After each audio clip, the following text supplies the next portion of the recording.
Welcome back to OceanBlock 2. Today I started out working on creating a wireless network, and to do that, we need to craft some omnidirectional connectors. Thankfully we have everything we need. Let's throw some proto-chorus in the forge, and that'll get us a block of crystallized chorus. Little crafting, we throw down the connector, simply right-click it with the portable interface, and we can connect to our system from anywhere, in any dimension. Now, I just updated the pack, and oh boy, did they add a bunch of quests for integrated dynamics. I went ahead and completed a lot, but let's see what we got from rewards. Starting out, a soulbound book, that's not too trash. We then got ourselves yet another mega torch, and honestly, the rest of the rewards kind of sucked, so let's move on. I don't know about you guys, but I'm getting sick of having to jump to get mineral. So let's get some power today. We start by throwing down some enigmatic boilers, a machine core on top of it, and we right click. Just look at this glorious animation. It's so satisfying. I could get used to this. On the backside, we throw down a steam boiler edition. We also throw a couple of fluid exports, one on the boiler and one on the steam add-on. We set water on the steam add-on and lava to the boiler, and these are ready to go. We then throw down the steam engine. 3 machine cores. We hook some pipes up to it, and I mean, just like that, we're generating power. Now, keep in mind that the steam engine does create water, so we'll just pipe that out into a trash can. Next up, we created an integrated dynamics energy battery to store some power.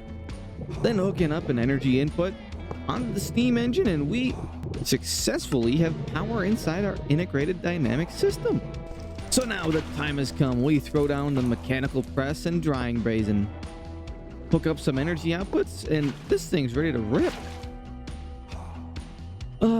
Much needed production increase. My legs were getting sore from jumping all this time.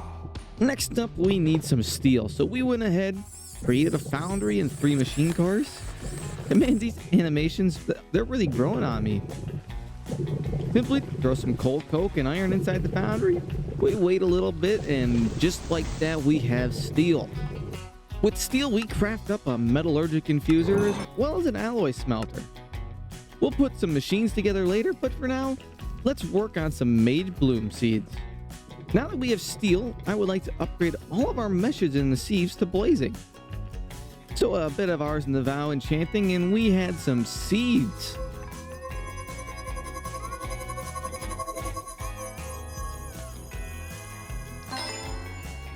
And I can't grow these seeds normally.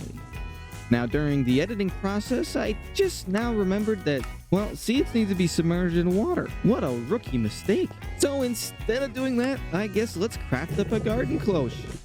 After a bit of time, we had a good amount of mage bloom, so let's craft up some blazing meshes. What is this nonsense, man? I can't put a blazing mesh inside a diamond sluice? Well, that's a bunch of waste of time. So in the meantime, I crafted 4 more diamond meshes to continue sifting. Now, in order to get Netherite, to upgrade our sieves, we need basalt. And, well, to get that, we need some blue ice. Thankfully, though, our weird goo will turn any water nearby into ice. So I went ahead, got a packed ice, then threw that under the jar to automate this as well. And, well, I ran some errands in AFK. Upon returning, we had plenty of ice to craft some blue ice. I also set up a modular router to mine and send the items above into a drawer. Auto hammer it up and set up an interface so the system can see it.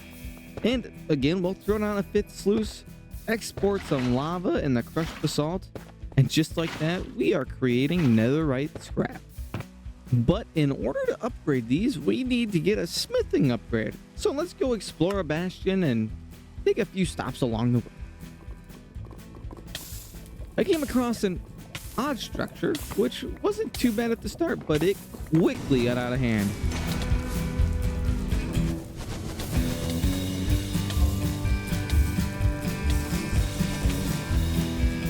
Man, we just barely avoided a death there.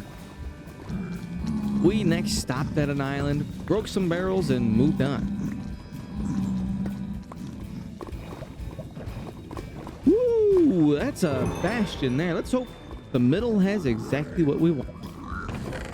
But sadly, all we got was a silk pick, and we don't currently need it, so I figured, hey, we may as well explore this place while we're here. This first devil chest had an interesting item, but it's not what we need. Upon moving on, this is where things got bad. I ran into a few brutes, and let's just say they did not take it easy on me. So we grabbed some blocks and a boat, and let's adventure on back. Thankfully, we got our items back, but yet again, these brutes are brutal.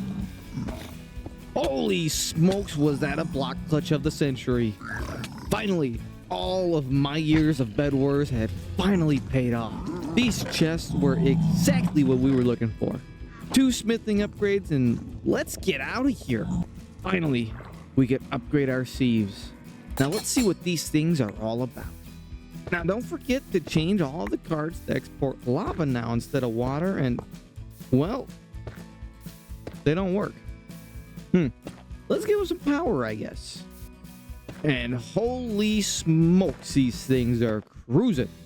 So I went ahead, threw down some more compacting drawers, and we were ready to go for quite a while. So I did what I usually do. I AFK'd, picked some trick shots on Call of Duty, threw some storage upgrades in the drawer, strapped a rocket on this dude's back. Oh my god, I got it! Ladies and gentlemen, it is finally time that I can introduce you to a brand new mod as of recently to this mod pack, Super Factory Manager. Now, if you don't know this mod, it's pretty simple actually. We have a whole bunch of inputs and outputs, as you can see on this, and we select labels. So we have a label for lava, water, fluid trash, and energy. We also have the steam boiler, boilers, and the steam engine. So basically we assign whatever we want to have the label. So if we want to do water down here again, we can. Like this one can now be water. Very easy. You just right click. You want to make a new one, you just type it in here and it makes the label. So what is this disk doing? So every 20 ticks it's going to do this, which is once a second. So to start, it's going to input water from the water tank and export it to the steam boiler, which is this boiler add-on here. Next, it's going to input lava from the lava tank and export it to the boiler, which is just the enigmatic boiler. It's then going to input the steam that we get from the boiler add-ons here and export it to the steam engines. We're then going to import the water from the steam engines and export it to the fluid trash can. And then we're going to simply input the energy from here into the energy storage. Now, the energy storage is full, so these things are just running non-stop. But that is the Super Factory Manager. This is one of my top favorite mods. Now, to sidetrack a little bit, I went ahead and got us a lot more essence seeds. Or actually, we found essence seeds inside an airdrop. And, well, I made fluix essence and silicone essence. The next thing we want to do is find certisport seeds, but that might be a while as we currently can't get down super far yet. But with that, we're going to wrap up today's episode. We have a lot done. We have a lot more to do. And I AFK'd for a little bit. And we have 145,000 iron. So yeah, there's that. And as the nighttime shifts and the rain starts coming in, I'm going to remind you guys to do as I always do. Keep automating. I'll see you guys next time.